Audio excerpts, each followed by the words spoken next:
Jésus, Jésus est le même, Oui, toujours le même. béni soit le nom du Seigneur, adorons le nom, adorons le nom, adorons le nom de Jésus, adorons le nom. Yes, yes, est-ce que tu peux le chanter? Oh oui, alléluia. Jésus est le même, oui, toujours le même, adorons le nom du Seigneur, élevons le nom, Élevons le nom. Landa Brasaya Machaya, Élevons le Élevons le nom du Seigneur, Jésus, Jésus est le même, oui, toujours le même, élevons le nom du Seigneur, acclamons le nom, est-ce que vous acclamez Jésus? Acclamons le nom de Jésus, acclamons le nom du Seigneur, Jésus, Abrasaya Mandabro, Jésus est le même, toujours le même, alléluia, acclamons le nom du Seigneur. Nous voulons écouter Dieu. La parole est une lampe à mes pieds, une lumière sur mon sentier. L'écouter aujourd'hui me rendra une meilleure personne que celle que je vis. In Jesus' name. Quelqu'un dit très bien Amen. Je suis dans le livre de Luc chapitre 15, le verset 25 à 32. Et la première personne va lire Luc chapitre 15, le verset 25 à 32. Et la deuxième personne nous lira Matthieu chapitre 20. Matthieu chapitre 20, le verset 28 à 34.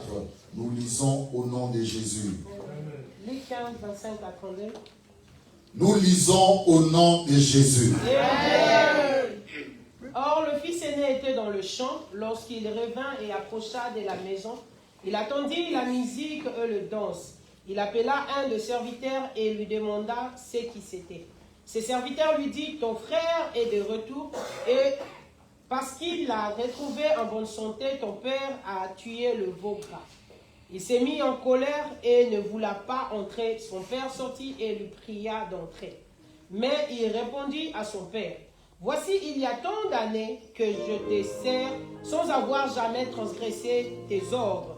Et jamais tu ne m'as donné un chevreau pour que je me réjouisse avec mes amis.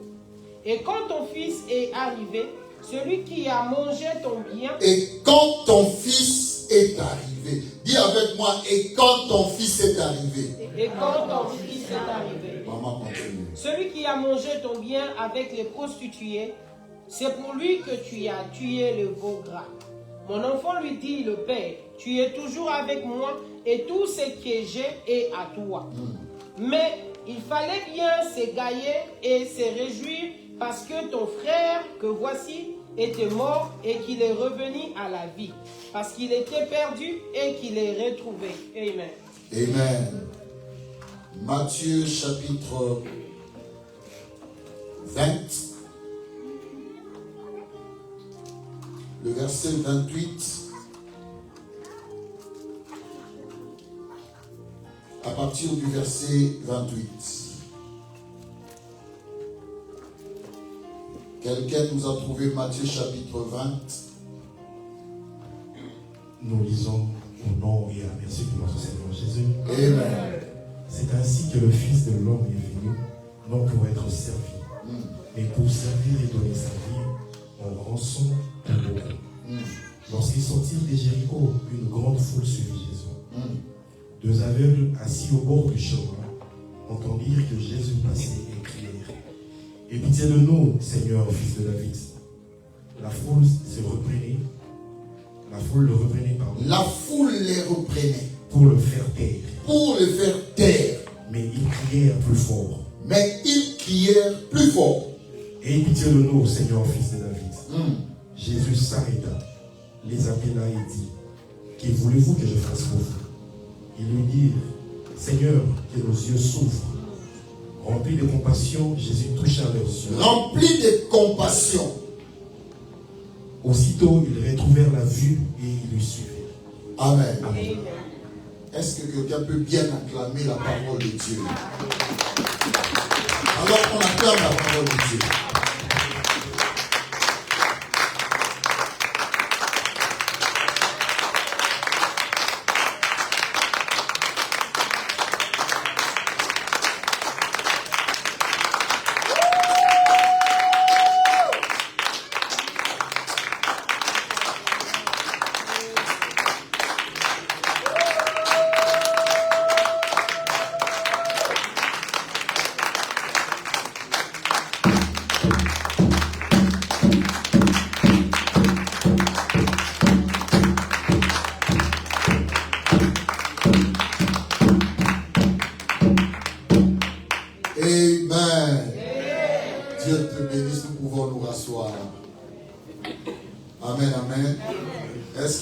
Cet après-midi. Amen. Est-ce que quelqu'un est en train de sentir la présence du Saint-Esprit? Alléluia. Je vous rassure cet après-midi que les malades seront guéris pendant ces services. Si tu es d'accord avec moi, dis Amen. Alors si tu n'es pas d'accord, ne dis rien. Amen. Alléluia. Amen. Je dis que les malades dans cette salle seront guéris cet après-midi au nom de Jésus. Alors si tu es d'accord avec moi, dis très bien Amen. Amen. Et si tu n'es pas d'accord, ne dis rien. Amen.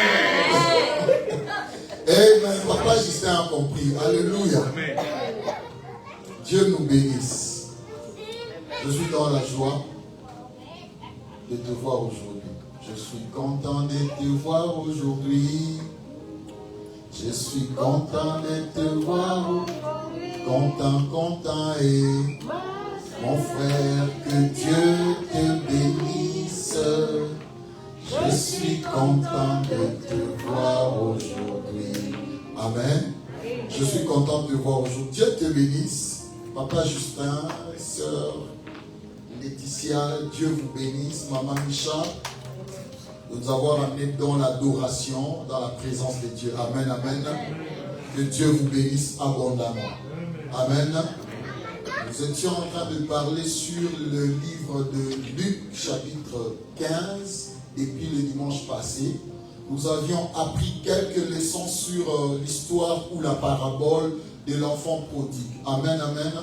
Par la grâce de Dieu, cet après-midi, nous allons lire encore une autre leçon par rapport toujours à cette parabole de Jésus-Christ en ce qui concerne l'enfant prodigue. Amen, amen. Alors, aujourd'hui, nous n'avons pas commencé, vous l'avez remarqué avec moi, contrairement au dimanche passé, nous l'avions commencé vers le verset 11e. Aujourd'hui, nous avons commencé vers le verset 25e. Est-ce que quelqu'un peut regarder sa Bible? Luc chapitre 15, le verset 25. Qu'est-ce que la Bible dit? La Bible dit, ici, dans ma version, « Or, le fils aîné était dans le champ lorsqu'il revint et approcha de la maison, il entendit de la musique et les danses. » Amen. Dis à ton voisin, le fils aîné. Regarde ton voisin, dis-lui, le fils aîné. Ah, tu as peur de dire à ton voisin le fils aîné. Bon, lui te dit le fils aîné, hein. Dis à ton voisin le fils aîné.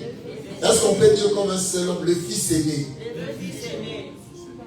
Alors, ici, nous sommes dans l'histoire ou la parabole de Jésus-Christ, où on nous présente deux fils, hein, d'un même père.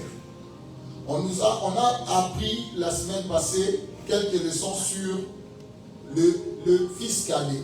Mais aujourd'hui, nous allons apprendre une leçon sur le fils aîné. Amen. Amen. Alléluia. vous avez remarqué comme moi, la Bible dit, lorsque le fils aîné a entendu la musique, le fils aîné est allé auprès d'un serviteur. Dans d'autres versions, on parle d'un garçon, un serviteur, et son père. Lui revenait de champ. Il a travaillé. Lorsqu'il entend le bruit, il vient, il s'approche auprès d'un serviteur et il lui pose la question, qu'est-ce qui se passe là-bas? Amen, amen. En réalité, lorsque vous êtes fils de la maison, vous êtes sorti. J'étais en train, pendant que je lisais ce passage, je dis, ben, quand il avait quand même raison de poser la question à un des travailleurs. Mais un réflexe me dit, l'esprit me montre que non. Lorsque tu es fils, tu es sorti, lui n'a pas entendu seulement la musique. Quand tu entends la musique, ça peut te mettre en difficulté. Tu te dis, qu'est-ce qui se passe? C'est la joie ou c'est un problème? Mais là-bas, la Bible dit qu'il a entendu et la musique et les danses. Ça veut dire que là où il y a la tristesse, il n'y a pas de danse. Amen, amen. Est-ce qu'on est d'accord avec ça? Donc s'il y avait la tristesse, il n'y aurait pas de danse. Donc il a compris qu'il y avait la joie en famille. Donc, quelqu'un qui est enfant de la maison, lorsque tu as ces réflexes-là, qu'est-ce que tu fais? Tu vas courir vite pour voir qu'est-ce qui se passe chez nous, de bien, de bon, quelle bonne nouvelle, quelle est la bonne situation qui est intervenue. Parce que moi je suis sorti de la maison, il n'y avait pas de fête. Mon père ne m'avait pas dit qu'il y aura la fête aujourd'hui, il ne m'a pas dit qu'il va inviter les gens. Mais comment subitement je rentre, j'entends la musique. Donc papa m'a caché quelque chose. Il y avait une fête qu'il a programmée, une surprise. Peut-être que c'est ma surprise à moi. Parce que je suis le seul à ne pas savoir qu'est-ce qui se passe à la maison. Ou pourtant, j'étais censé savoir ce qui se passait. Parce que si c'est un événement qui doit faire intervenir beaucoup de gens à venir chez nous danser, ça veut dire que je dois être préalablement informé. Et si je ne suis pas informé, ça veut dire que c'est une bonne surprise. Alléluia. Mais le fils aîné a choisi d'appeler quelqu'un pour poser la question. Lui, il reste à l'écart. Alléluia. C'est votre maison. Pourquoi tu dois rester à l'écart? Tu ne fouilles personne. D'ailleurs, en ce moment-là, tu étais le seul fils de cette maison. Ça veut dire qu'il n'y a pas de quoi avoir peur. Mais un comportement réticent, un comportement d'observation, un comportement négatif. Et c'est un comportement que beaucoup de chrétiens ont pour leur propre maison. Lorsqu'il y a une situation, au lieu d'aller eux-mêmes, ils cherchent à aller voir le voisin pour poser des questions. Mais c'est dans votre maison. Pourquoi tu dois aller poser des questions au voisin? Et si c'est une mauvaise situation de votre famille, tu ne vas pas l'exposer au voisin. Tu dois garder le secret pour préserver l'image de la famille, au lieu d'aller chez le voisin pour poser des questions. Alléluia. Le fils aîné a choisi d'aller voir un serviteur. Et cette attitude était une très mauvaise attitude. Alléluia. Lorsque vous êtes enfant de la maison, sentez-vous toujours libre et quelqu'un de la maison. Vous ne pouvez pas être enfant de la maison et vous vous sentez étranger. Les fils ici se comportaient comme un étranger. Il était de la maison, de la famille, mais il a choisi de se comporter comme un étranger, comme quelqu'un qui n'est pas de la maison. Alléluia. Et voilà pourquoi il est allé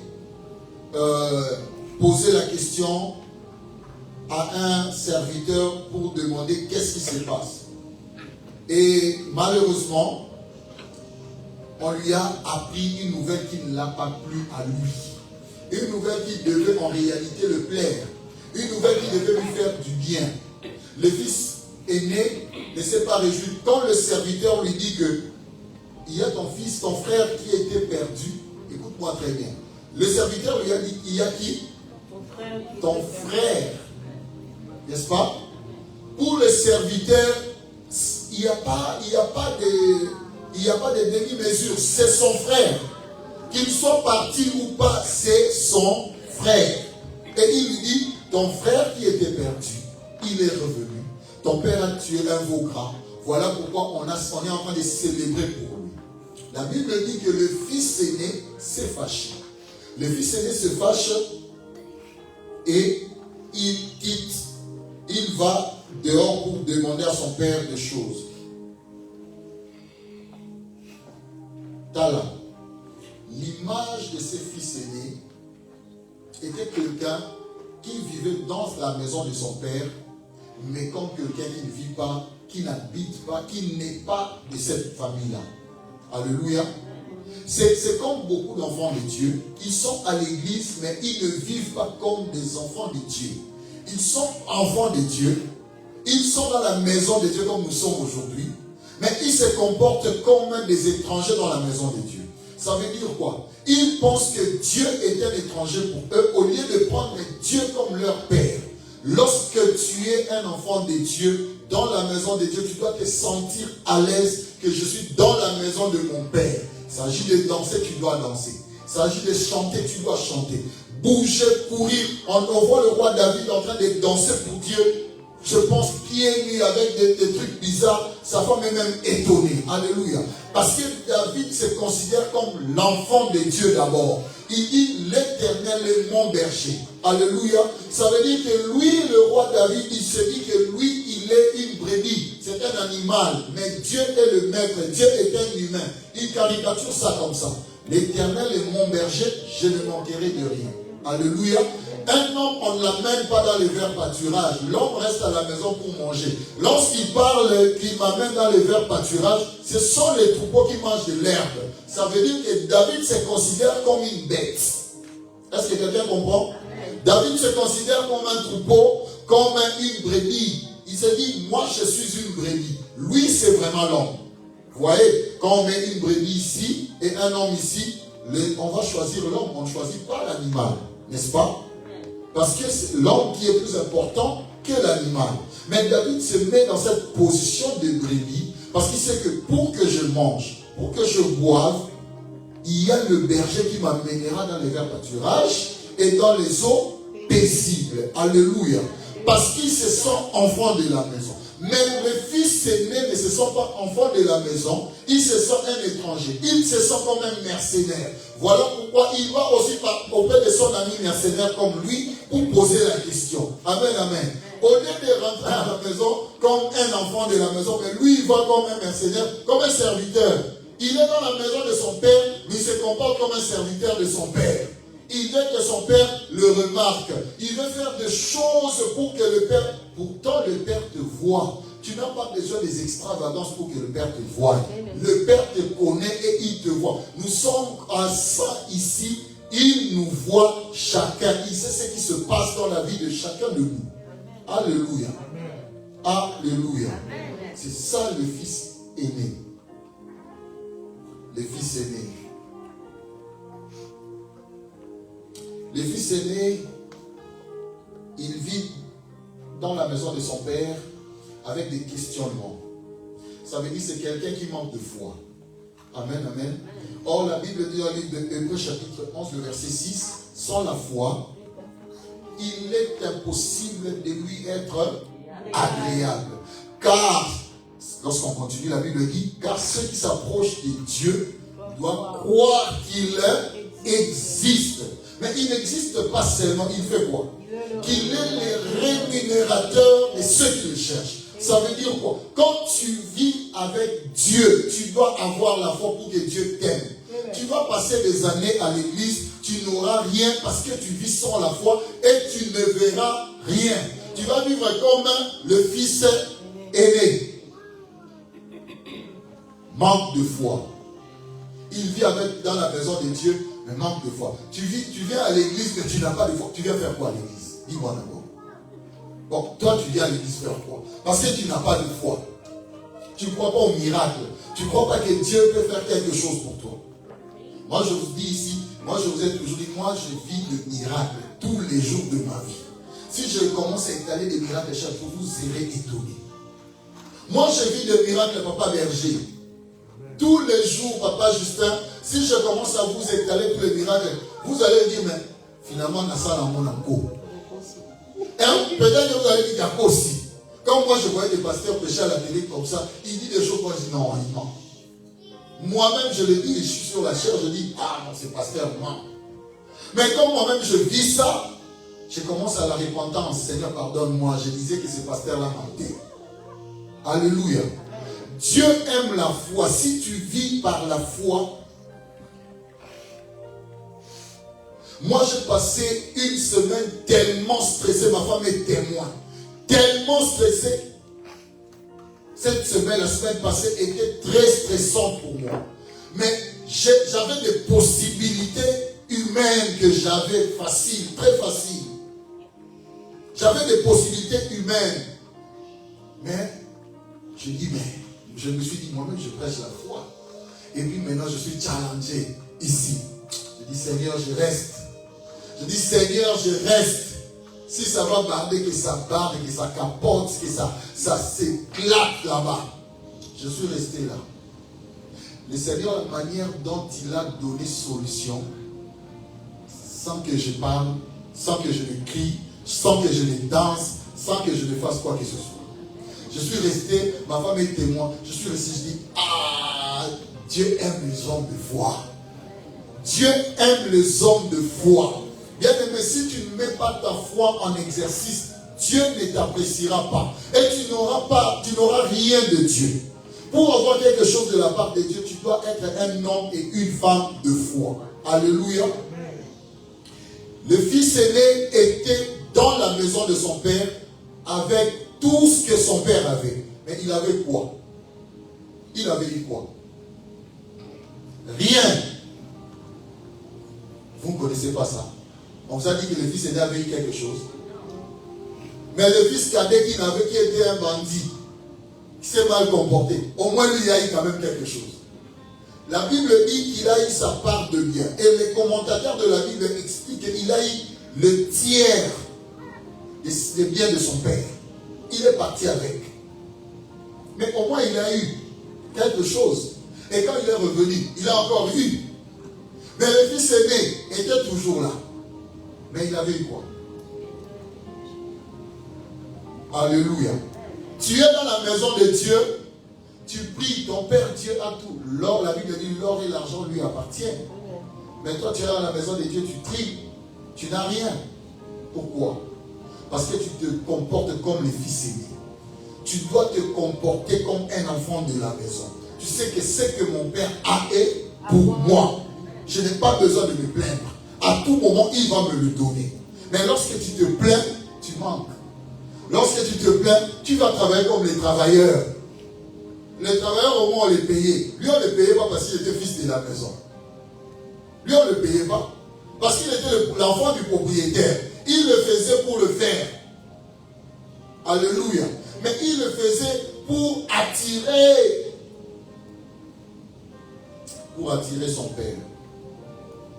Manque de foi. Première leçon que je vais te communiquer, te partager cet après-midi. Lorsque tu es dans la maison de ton père, tu dois vivre dans la foi.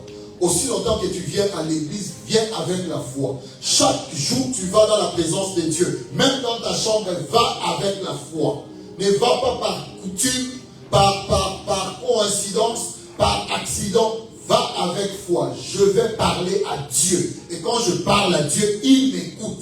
Qu'il me donne en ce moment ou qu'il ne me donne pas, je sais qu'il m'écoute. Ce qui est important pour moi, je sais qu'il m'écoute. Alléluia. C'est ce qui est plus important pour toi. Aussi longtemps que tu as ça dans ton esprit, quand tu viens auprès de Dieu, il sait ta position, il sait te voir, il comprend, il connaît qui tu es. Il sait déjà que cet enfant, il vient avec la foi. Il l'aura. Parce que moi-même, j'ai dit, sans la foi, il est impossible d'être agréable à moi. Alors lui, il vient avec foi, donc il m'est agréable. Et ce qu'il me demande, je vais lui donner. Alléluia. Parfois, je lui regarde comme ça, il me demande, je regarde, je ne lui donne pas. Mais il continue à croire, il vient encore avec la même foi, la même espérance. Et Dieu aime ça. Alléluia. Amen, amen. La foi. À chaque fois que tu rentres dans la présence de Dieu, étant chrétien, enfant de Dieu, garde la foi. Viens auprès de Dieu avec la foi. Si ça n'a pas marché aujourd'hui, ça va marcher demain. Amen. Quelqu'un dit très bien Amen. Amen. Le fils aîné. Nous remarquons ici, lorsque nous lisons,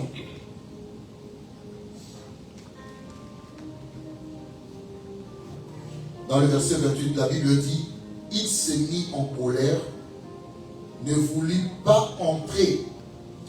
Le fils aîné, on l'appelle même dans la fête. Il refuse. Hein? La fête de son petit frère qu'on considérait mort, qui est revenu à la vie. Le fils aîné refuse d'entrer dans la fête. Il commence à accuser son père. Il refuse de joindre la famille pour célébrer le retour de son petit frère.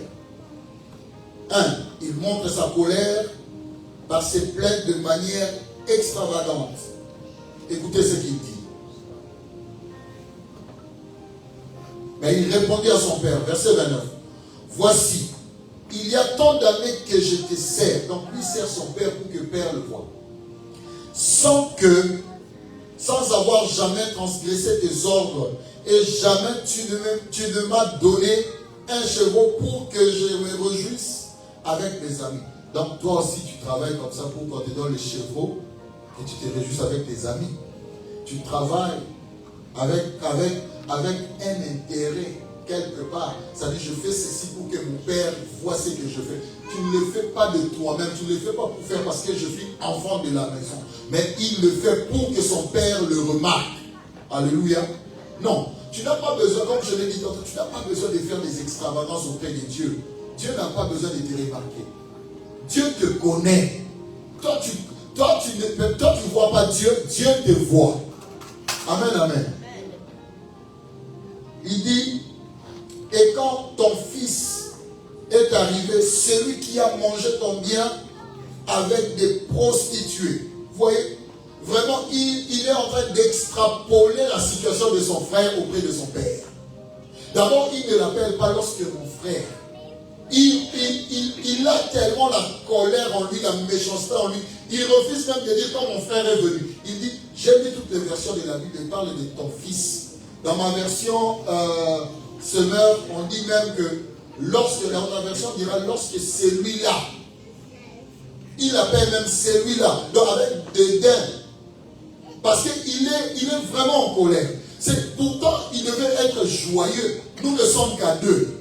L'un qui était perdu est revenu. C'est la joie pour la famille. Papa est content. Bon, on n'a pas parlé de leur maman. Certainement, leur maman, si elle était là, elle serait aussi très contente.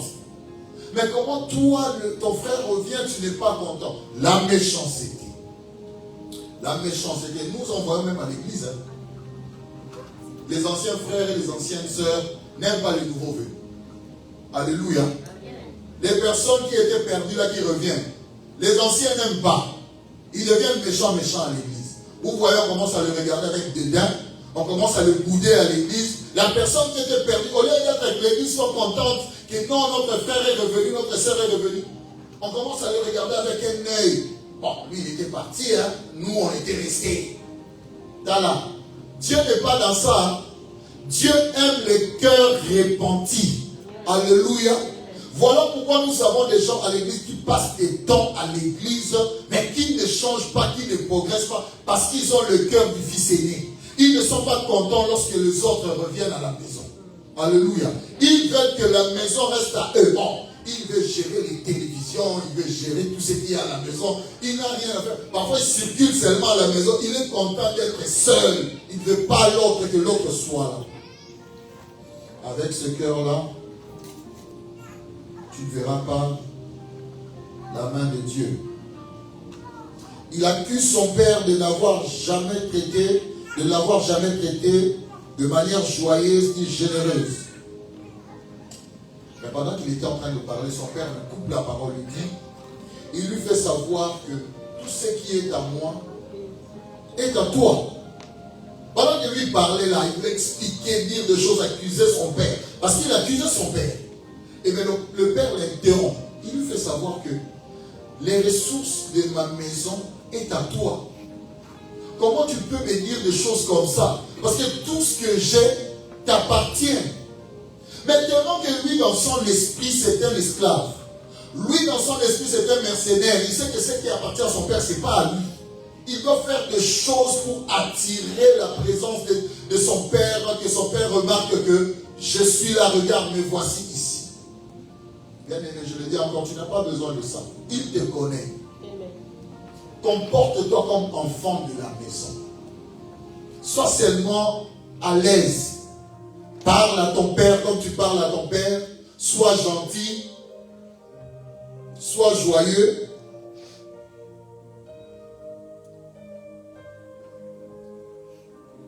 Ne cherche pas à accuser ton père inutilement. Il y a des gens qui ont refusé Dieu. Ils ont dit que Dieu n'agit pas, n'est-ce pas? Vous connaissez ces gens-là qui sont devenus des athées. Ils ne prient plus. Ils croient à l'univers, je ne sais pas quoi. Ici, il y a des gens qui croient à l'univers. Je ne sais pas. Hein? Yes. D'autres personnes croient à la nature. I don't know what that is mean. I believe to universe. Universe, what does that mean? Sister Leticia, can you tell us what does that mean? They believe in the universe. They believe in what the universe is, but they're less than smart into understanding that who makes the universe is the Most High God. He is the universe. Thank you. Est-ce qu'on peut acclamer Jésus pour ça? Une très bonne réponse. Dieu te bénisse. Amen, amen. Nous remarquons néanmoins qu'il y a une omission volontaire du fait de savoir si le fils aîné avait finalement rejoint la famille ou pas. Si vous lisez ça, vous n'avez pas remarqué ça. La Bible ne nous a jamais dit s'il avait rejoint la famille, la fête, ou il n'avait pas. Alléluia. Voilà pourquoi on parle de la parabole même. Et aussi une autre omission volontaire de la Bible qui fait savoir que on ne sait pas si le fils aîné a accepté son petit frère, a intégré la famille. Mais malgré les décisions, les pensées de ce fils aîné, vous avez remarqué que le père a fait quoi? Le père, lorsqu'il a vu son fils, il a couru vers son fils, n'est-ce pas? Dans notre version, la Bible dit, quand je lisais, on dit, le père était toujours en train de scruter la rue là-bas pour voir s'il reviendra. Donc le cœur de papa était attristé. Il voulait le voir revenir. Il était en train de checker toujours en route. Est-ce qu'il va revenir un jour? Et quand il est revenu, lui il revient avec une résolution. J'irai chez mon père, je parlerai à mon père. Un cœur repenti. Pendant qu'il y a un cœur rebelle qui est à la maison. Vous voyez ça? Les cœurs rebelles sont à la maison, mais les cœurs repentis sont dehors. Lorsqu'il prie comme ça, il dit, j'irai vers mon père, je dirai à mon père, voilà, j'ai péché contre toi, j'ai péché contre le ciel. Quand on parle contre le ciel, c'est contre Dieu en réalité. Et Dieu, il connaît nos cœurs, il connaît l'intention de nos cœurs. J'aime les juristes, parce que les juristes condamnent même l'intention. Tu as commis un crime, mais on fait toutes les enquêtes pour savoir si c'était intentionnel ou ce n'était pas intentionnel. Ça veut dire que si tu l'avais prémédité ou c'était accidentel. C'est par là qu'on te donne un certain nombre de qualifications. Soit tu auras 10 ans de prison, soit tu auras 2 ans parce que tu as fait quand même commis une infraction. Mais on constate que l'intention n'était pas de commettre cette infraction-là. L'intention était peut-être d'aider, mais par inadvertance, un malheur est arrivé. Mais on te condamne lorsqu'on comprend que lui, il est sorti de sa maison avec l'arme. Bon, lui n'avait pas d'abord l'arme, il s'est querellé avec quelqu'un hier, il part à la boutique. Aujourd'hui, il achète l'arme et demain, il va dans la maison de quelqu'un pour faire les crimes. On constate que non, l'intention était de nuire. L'intention était de tuer, de détruire. On te condamne par rapport à l'intention. Et Dieu voit l'intention du fils cadet. Il se répand déjà là-bas. Il dit non, moi là-bas je ne rentre même pas comme fils. Je rentre comme serviteur. Et je dirai à mon père, en tout cas, papa, moi j'ai péché contre toi et contre Dieu. Je veux que tu me prennes seulement pour un serviteur. Un cœur repenti. Dieu a besoin des cœurs repentis. Dieu n'a pas besoin des cœurs orgueilleux, des cœurs hautains, comme le fils aîné. Alléluia.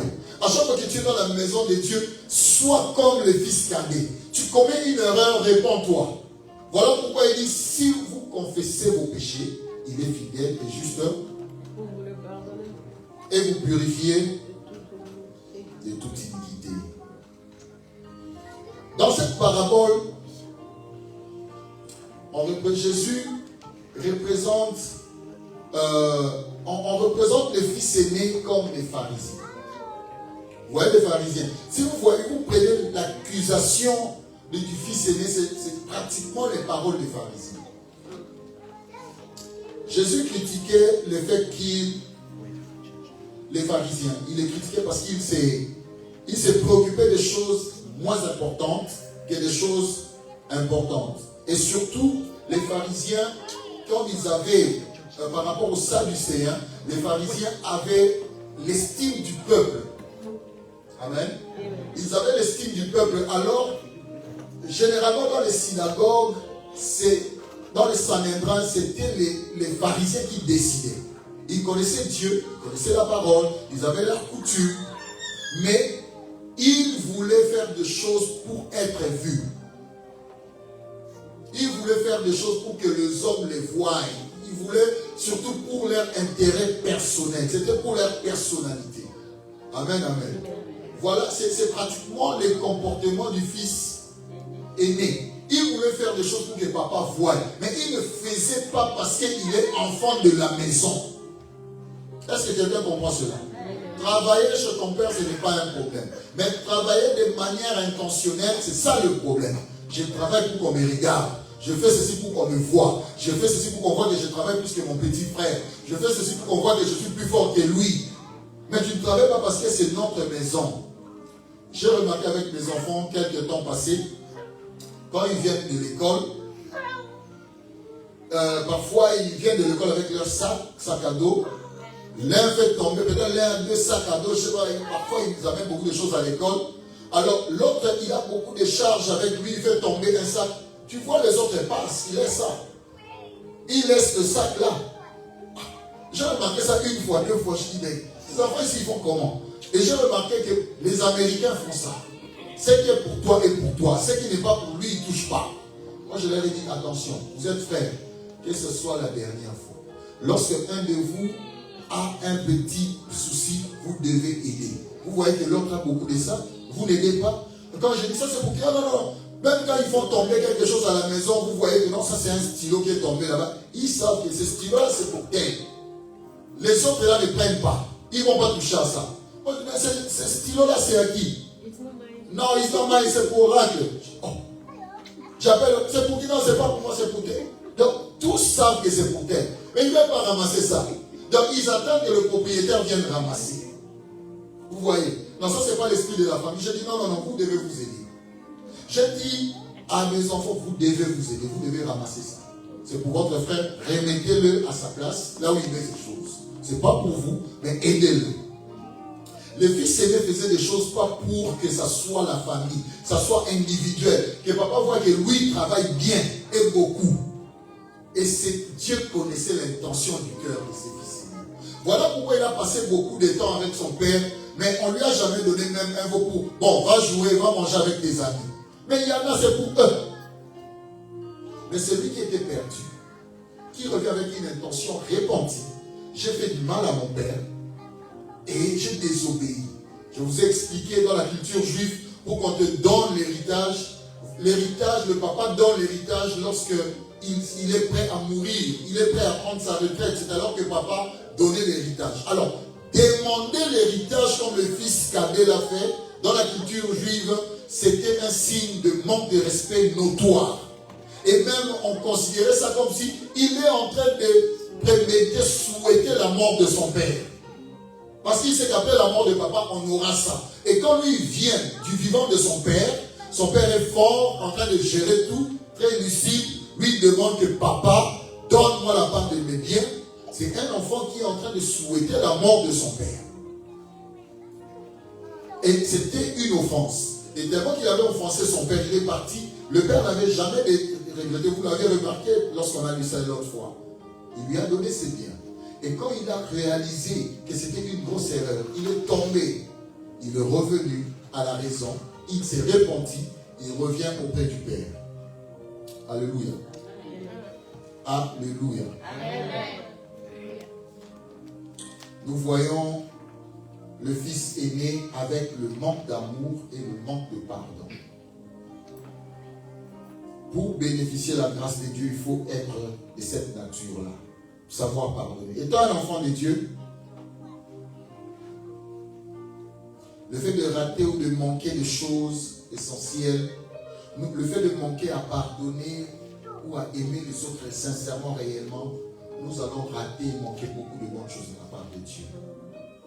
Dieu, il est miséricordieux. C'est lui qui nous a créés. Mais Dieu, la Bible dit, il est lent à la colère et riche en bonté. Alors, c'est comme il dit, il punit l'iniquité de père au fils, de la première à la 4e génération. 4 générations seulement. 4. Mais il fait grâce à ceux qu'il aime à combien de générations? 1000 générations. Vous voyez la grandeur de son amour? Vous voyez la grandeur de son amour? Pour te faire du bien, 1000 générations.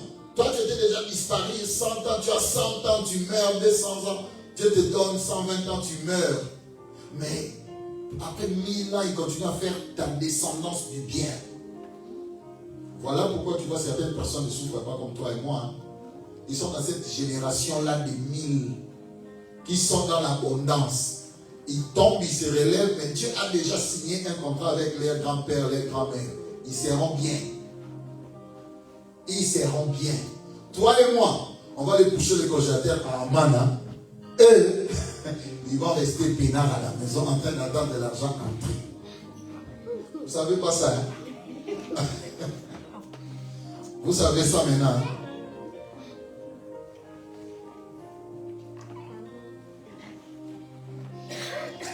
Le fils aîné, arrêtez de vivre comme le fils aîné. Le fils aîné est le modèle de beaucoup de chrétiens à l'église. Protocole, évangéliste, intercesseur, choriste. Ils sont à l'église. Prédicateurs, etc.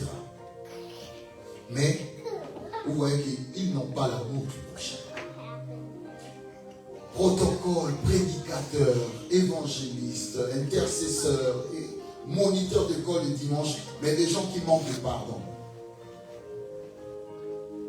Alors les gens parfois ils se demandent, ben, il y a aussi des méchants qui ont de l'argent, des méchants qui ont beaucoup d'argent plus que nous. Mais écoutez, la joie dans la vie, ça ne se restreint pas dans l'argent. L'argent ne fait pas le bonheur. Il y a beaucoup d'argent qui ont des villas, des Ferrari, mais qui ne dorment pas. Hein? C'est-à-dire qu'on a déjà suivi un film. Il y a un monsieur qui était riche, peut-être vous avez suivi ça. Mais il a commis tellement de péchés et de crimes dans sa vie. Avant de mourir, il voulait mourir dans la paix. Alors pour mourir dans la paix, ce monsieur devait trouver quelqu'un qui n'a pas commis des crimes comme lui. Il te transfère tous les maux, toutes les mauvaises choses qu'il a commis dans sa vie. Tu dois signer un papier avec lui, signer un pacte de sang. Tu signes ce pacte-là, lui va mourir. On va déposer la nourriture, on va te donner la nourriture à manger. Bien fait là, sur un plateau, mais sur son cadavre. Lui il est mort, on met son corps là, on met le plateau. Toi tu ne manges pas son corps, tu manges ta nourriture là. Mais c'était le modèle du pacte. Mais quand tu manges comme ça, c'est fini. Lui on va l'enterrer, on te donne toutes ses maisons, ses véhicules, ses entreprises. Automatiquement même ses serviteurs commencent à t'appeler chef. Mais seulement la nuit tu ne dors pas. Lorsque tu mets ta tête comme ça là, tu commences à voir des personnes que lui il a tuées dans sa vie, qui commencent à venir te réclamer. Tu ne dors pas. Lui il meurt en paix. Il a transféré son âme à toi et il a pris ton âme qui était pure. Mais c'était un riche. Mais il ne vivait pas dans la paix, dans la joie. Alléluia. Voilà pourquoi l'argent ne fait pas le bonheur. Le bonheur, c'est lorsque tu es dans la paix, tu vis dans la joie. Tu n'as pas de problème. Tu peux avoir des dettes parce que tu dois payer ta maison, tu dois payer ta voiture, mais tu dois payer ton assurance. Mais à part payer ces choses-là qui sont naturelles pour la vie, et tu dors en paix, il n'y a pas de sommeils qui sont perturbés. Quand il s'agit de dormir, tu dors comme un bébé. Alléluia. Et c'est ce bonheur-là que Dieu veut pour nous. Dieu ne veut pas que nous puissions nous amasser des richesses de ce monde et être malheureux. Et pleurer la nuit, comme je vous ai raconté l'autre fois. Pleurer la nuit pour quitter la chambre là-bas pour venir dans la cuisine. Alléluia. La joie, c'est d'être dans la paix du cœur et être équilibré socialement et mentalement. Et cela demande à ce que vous ayez un bon cœur. Vous ayez ce cœur qui pardonne. Combien viennent à l'église toujours rancuniers? Combien vont à l'église toujours rancuniers? Vous ne savez pas pardonner aux autres. Le fils aîné ne savait pas pardonner à son frère. Son propre frère, perdu. Donc pour le fils aîné, pour lui, ce frère-là devait mourir là-bas. N'est-ce pas? Pour le fils aîné, c'était ça. S'il mourait là-bas, disparu, bon, je reste le fils unique de mon père, tout le bien me reviendra et personne ne pourra me déranger. Matthieu chapitre 20, le verset 28 à 34. Lorsque nous avons lu ici, qu'est-ce que la Bible nous dit? Le verset 34. Jésus ému de compassion. Les aveugles ont crié sur Jésus. Qu'est-ce que les disciples ont dit? Taisez-vous. Ce sont les chrétiens dans l'église. Taisez-vous. Ils ne veulent pas. Vous voyez aujourd'hui les pasteurs ont des protocoles, ils ont des, comment est-ce qu'on appelle ça? Des rendez-vous. Je me souviens encore, paix à son âme, ma mère, elle est allée voir un pasteur de Congo, de Kinshasa là. On lui dit, signe ici, rendez-vous, paye autant pour les rendez-vous. Quand il vient, tu vas voir le pasteur comme ça. Et donc, vous devez payer pour voir le pasteur à Kinshasa. Il y a un de mes amis qui m'a raconté dernièrement une histoire d'un homme de Dieu. Il partait voir un autre homme de Dieu à Kinshasa qui est élevé en dignité. Mais quand il venait comme ça, le protocole l'empêchait. Il était là. Non, le pasteur est occupé. File d'attente, les gens attendent là-bas. Il a reçu 2, 3, 4 personnes, après il sort, il part. Tous les autres là, il ne reçoit personne. Et le lendemain, il revient encore. On ne le reçoit pas, il revient encore. On ne l'a jamais reçu. Et le jour, il a croisé l'homme de Dieu par chance, l'homme de Dieu dit, il a aimé quand même le conseil qu'on lui a donné par cet homme de Dieu là, un grand homme de Dieu de Kinshasa. Il lui dit, donc tu as passé tout ce temps, tu voulais que moi je te rencontre. Moi je n'ai rien à te donner. Rentre et prie. Il a prié, Dieu lui a fait grâce. Ça a été le déclic de son ministère au Congo. Il dit, j'étais découragé. Mais je vois comment ces hommes de Dieu font et deviennent plus que Jésus même. C'est comme les pierres ici et les gens ici. Hein? Nos apôtres ici. Nos patriarches, gens là. Ils interdisent ces aveugles-là d'appeler Jésus. Ils le font taire. Taisez-vous. Jésus, allons-y. On est pressé. On doit aller faire des choses. La Bible dit Jésus ému de compassion. Jésus s'arrête lorsqu'on avait un fils de David. On va parler sur les cris là un jour. Le nom du fils de David a arrêté Jésus. Il m'a appelé qui? Fils de David. Jésus s'est arrêté par la compassion. Il les a guéris. Le frère aîné n'a pas de compassion. Il n'a pas ce cœur de compassion. Et lorsque tu manques de cœur de compassion, l'apôtre Paul est en train de dire dans Philippiens, ayez en vous les sentiments qui étaient en Jésus. Lorsque vous lisez ces Philippiens 2, vous verrez que Jésus, non seulement il avait ces sentiments de compassion, il avait aussi les sentiments d'humilité. Il s'est humilié lui-même. Voilà pourquoi là-bas on dit, c'est pourquoi aussi Dieu l'a souverainement élevé et lui a donné le nom qui est. Parce qu'il s'est humilié. Amen. Le fils aîné était rancunier, quelqu'un sans amour ni pardon, car il portait de son frère comme un étranger. Le serviteur de son père lui dit ton frère, et lui dit à son père ton fils. Il ne dit pas mon frère. Un serviteur lui dit ton frère, mais lui dit à son père ton fils. Dans notre version, il dit même celui-là. Quelle méchanceté. Frère, sœur, pourquoi la méchanceté? Pourquoi vous êtes méchant contre votre sœur? Pourquoi vous êtes méchant contre votre frère? Pourquoi? Quelle est la raison? Les méchants n'hériteront pas le ciel. Je suis en train de vous dire, le cœur méchant là ne vous empêchera d'hériter le ciel. La Bible dit dans le livre de Matthieu chapitre 6, lorsque les disciples demandent à Jésus de leur apprendre à prier, lorsque vous descendez vers le bas, là-bas on dit, si vous ne pardonnez pas aux hommes leurs offenses, votre Père qui est dans les cieux ne vous pardonnera pas non plus vos offenses. Alors, si Dieu ne te pardonne pas, dis-moi maintenant, conclusion, destination, tu meurs, tu vas où? C'est clair, hein? C'est simple, non? Aussi simple comme limpide. C'est comme, si Dieu ne vous pardonne pas, vous irez au ciel, vous habiterez où? Quelle est votre place là-bas? Vous, on ne vous a déjà pas pardonné. Votre place maintenant sera où auprès de Dieu?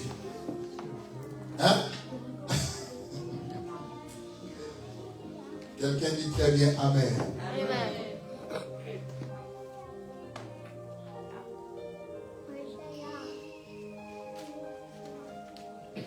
Voilà pourquoi, par manque d'amour et de pardon, certaines personnes ne prospèrent pas.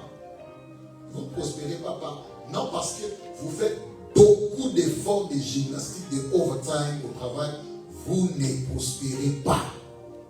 Vous voyez quelqu'un qui avait un beau corps, quand vous le regardez, quand papa Berger me disait l'autre fois, il me dit avec mon mécanicien, il dit, oh, mais c'était un bel homme, tout ça, gamin.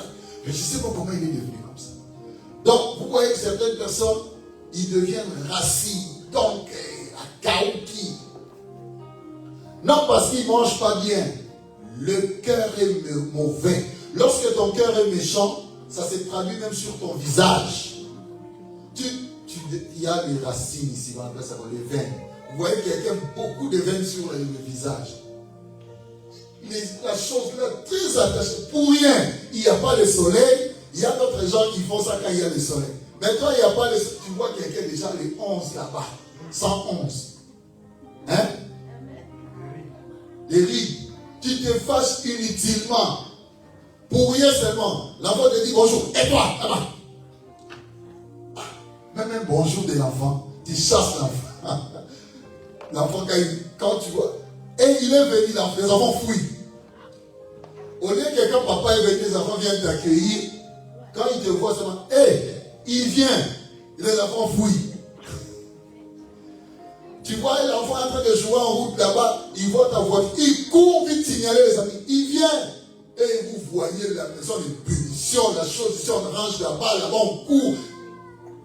Moi, je connaissais un papa, quand il venait comme ça, c'était un peu comme ça, quand j'étais encore jeune. Je visitais mes amis.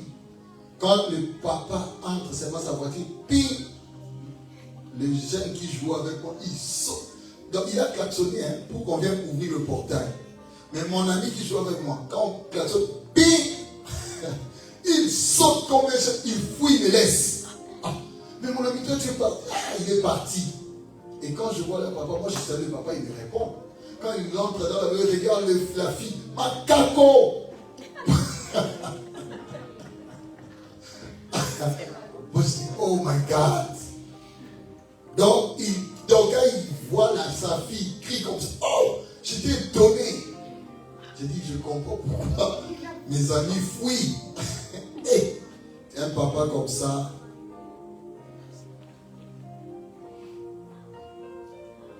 Bien-aimés, ayons l'amour et le sens du pardon. Le Seigneur permettra qu'on puisse prospérer. On n'est pas béni à cause de ce genre de choses. Hein. Vous faites beaucoup d'offrandes. Hein. Vous payez la dîme. Vous donnez aux pauvres et dehors les aumônes. Mais vous ne prospérez pas parce que le cœur n'est pas bon. Vous êtes chef au travail, mais vous faites les canailles aux autres pour rien. Vous voulez seulement que les autres ne prospèrent pas, ne montent pas d'échelon. Vous avez la possibilité d'ouvrir une porte pour quelqu'un, mais vous ne le faites pas. Pourquoi? Méchanceté du cœur. Et Dieu nous voit par rapport à ça. Il connaît toutes ces choses-là. Alléluia. Et Dieu nous juge par rapport à ça. Je suis en train de terminer ici.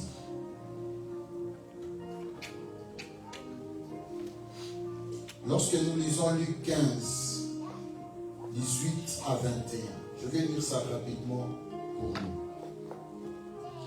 Luc chapitre 15, le verset 18 à 21. Qu'est-ce que la Bible dit? Je me lèverai, j'irai vers mon Père, je lui dirai, mon Père, j'ai péché contre le ciel et contre toi. Je ne suis plus digne d'être appelé ton fils. Traite-moi comme l'un de tes serviteurs. Et il se leva et alla vers son père. Comme il était encore loin, son père le vit et fut ému de compassion. Vous voyez le cœur de ce papa-là? C'est ça le cœur de Dieu.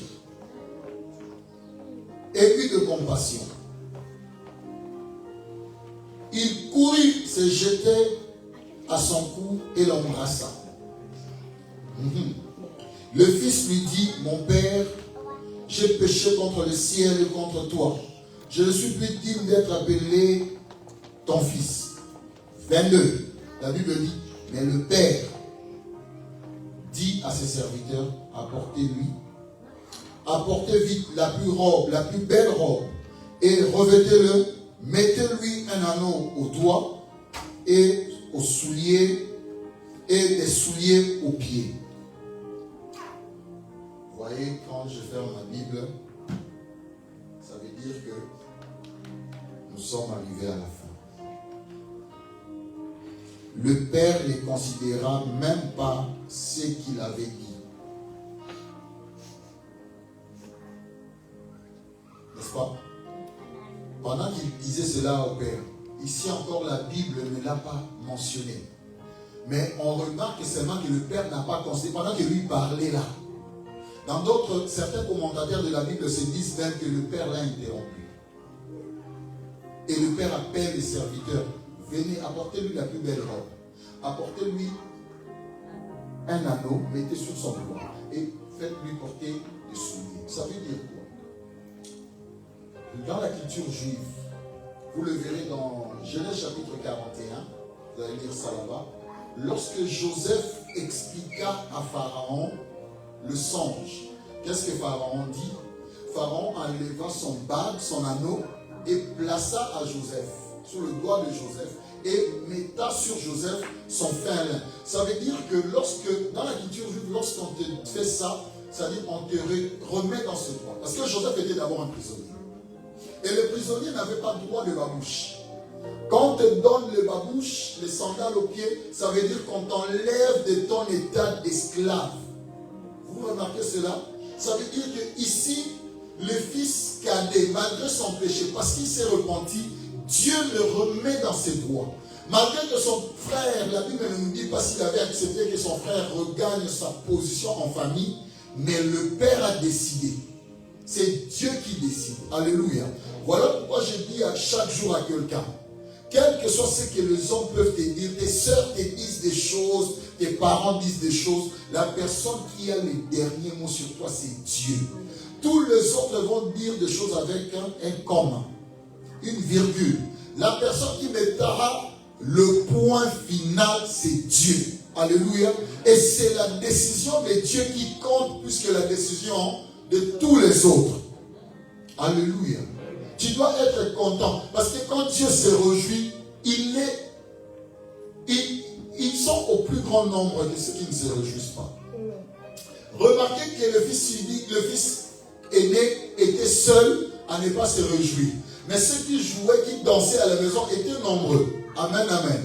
Donc tu dois être content de toi, de ce que ceux qui se réjouissent avec toi, notamment Dieu et ses anges, sont plus nombreux que les démons qui te combattent. Parce qu'ils sont en petit nombre et ceux qui t'accompagnent dans la joie sont plus nombreux. Parce qu'il y a Dieu qui est au devant. Et puisque Dieu a déjà décidé, personne d'autre ne peut dire quoi que ce soit. Le fils unique,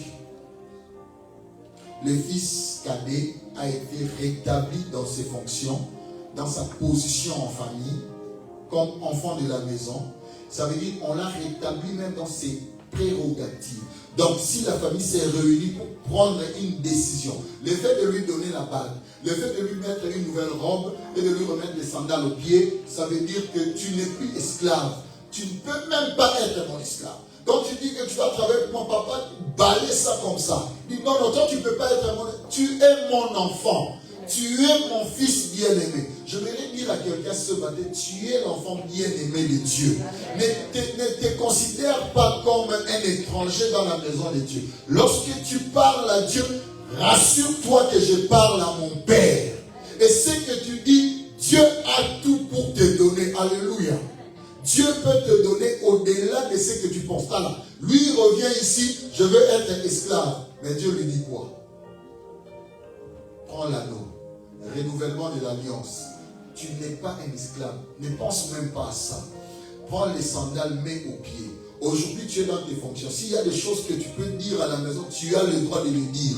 Personne ne va t'interdire. Tu as le même droit que tous les enfants qui sont ici. Même les anges qui dansent là-bas, ils sont contents de ce que tu es revenu. Puisque moi, je te remets à ta fonction, personne d'autre ne va te déchoir. C'est la même chose qui est arrivée avec Joseph. Pharaon lui dit, il n'y a que mon trône qui m'élèvera au-dessus de toi. Mais ici en Israël, tu es au-dessus de tout le monde, ici en Égypte. Alléluia. Cherchons à devenir comme les fils cadets et non les fils aînés. Dieu vous bénisse.